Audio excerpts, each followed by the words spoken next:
Oke, balik lagi di Intan Rooms bersama saya Intan Erlita. Kita akan bahas mengenai self sabotage atau menyabotase diri sendiri.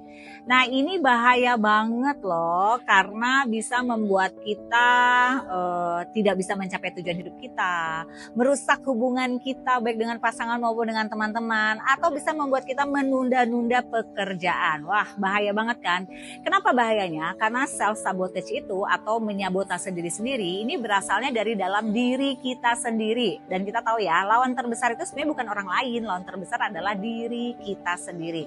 Nah, self sabotage ini ya, awalnya adalah sistem mekanisme pertahanan diri. Wajar ketika manusia merasa tersakiti, dia akan memberikan mekanisme pertahanan diri ya.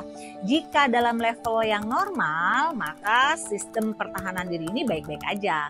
Tapi kalau dalam level yang tidak normal, akhirnya yang tadinya untuk melindungi diri kita, akhirnya jadi menyabotase diri sendiri. Contoh nih, karena kamu pernah gagal, pastikan diri ini memberikan pertahanan dong, apa yang membuat gagal dan bagaimana caranya supaya kita berhasil di kemudian hari. Nah, itu namanya adalah sistem mekanisme pertahanan diri yang benar.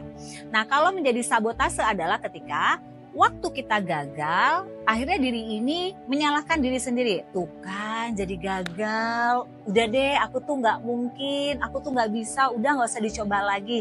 Nah, itulah yang salah. Yang awalnya mekanisme pertahanan diri berubah jadi menyabotase diri sendiri. Nah, ini yang harus dipahami sehingga jangan sampai diri ini menyabotase potensi kita untuk berkembang di depannya. Penyebabnya apa sih? Yang pertama biasanya adalah takut akan keberhasilan.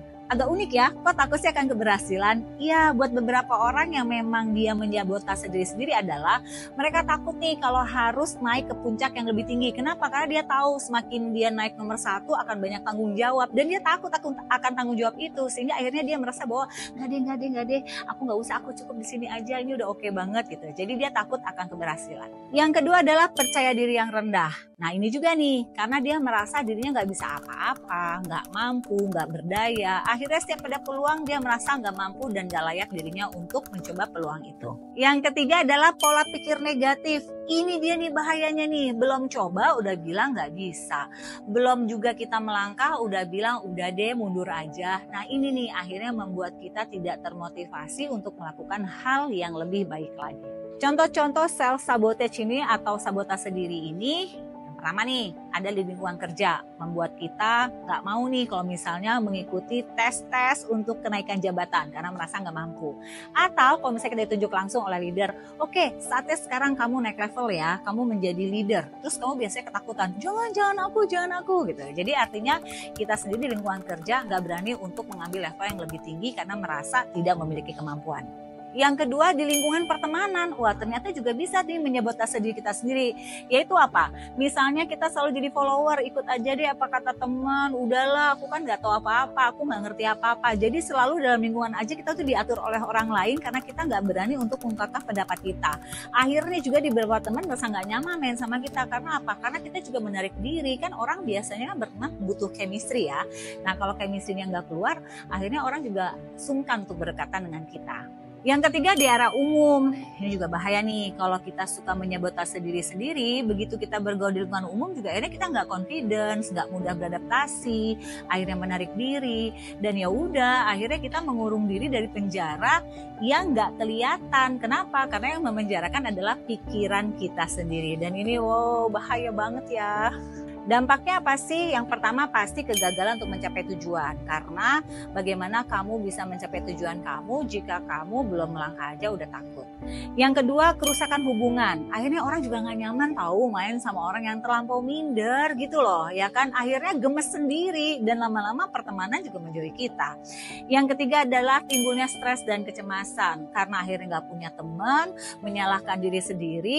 Akhirnya timbulnya stres yang gak tertangani naik menjadi cemas, menjadi depresi, dan akhirnya ke mental kesehatan kamu yang terganggu. Jadi benar-benar deh, hal ini bukan hal yang sepele, tapi banyak banget orang mengalaminya. Oke, gimana sih caranya mengatasi self sabotage ini atau agar tubuh tidak menyabotase diri sendiri? Yang pertama tentu mengenali pola. Kira-kira nih, pikiran negatif ini muncul pada saat kapan nih? Misalnya pada saat kamu ingin mencoba sebuah peluang. Nah, mulai nih muncul keluar pikiran negatif, maka kamu harus bisa berantas pikiran negatif kamu sendiri karena kamu harus mencoba. Bisa jadi ini peluang kamu untuk maju. Yang kedua adalah mengubah pola pikir bahwa belum tentu kamu mengalami kegagalan. Kalaupun gagal, belajar apa dari kegagalan itu? Banyak loh orang-orang sukses yang berawal dari kegagalan. Namun orang-orang sukses ini belajar dari kegagalan untuk dia berhasil. Jadi kamu harus mengubah pola pikir ya. Lalu selanjutnya adalah mencari dukungan, cari teman, cari lingkungan yang positif, ngobrol sama orang tua, ngobrol sama keluarga. Jangan lupa berdoa, itu support yang paling besar ya. Dan dukungan positif ini dibutuhkan karena apa? Musuh kita dalam diri sendiri, jadi butuh banget dikuatin dari luar ya. Terakhir adalah menetapkan tujuan yang realistis. Kalau punya mimpi yang realistis, kenapa? Biar kita tahu bagaimana mencapainya. Bukan berarti kita nggak boleh mimpi besar, boleh banget. Tapi mimpi besar harus diawali dengan langkah-langkah yang bisa kita lakukan hari ini ya. Jadi semuanya realistis. Ingat, emang nggak ada yang mudah di dunia ini. Semua harus dicapai dengan perjuangan dan kerja keras. Tapi kalau kamu selalu punya pikiran negatif, akhirnya yang terjadi adalah kamu menyabotase diri kamu sendiri dan akhirnya potensi kamu nggak keluar. Jadi langsung aja ya, kita punya pikiran positif, coba dulu, melangkah dulu, gagal berhasil belakangan, yang penting ikhtiarnya maksimal. Semangat!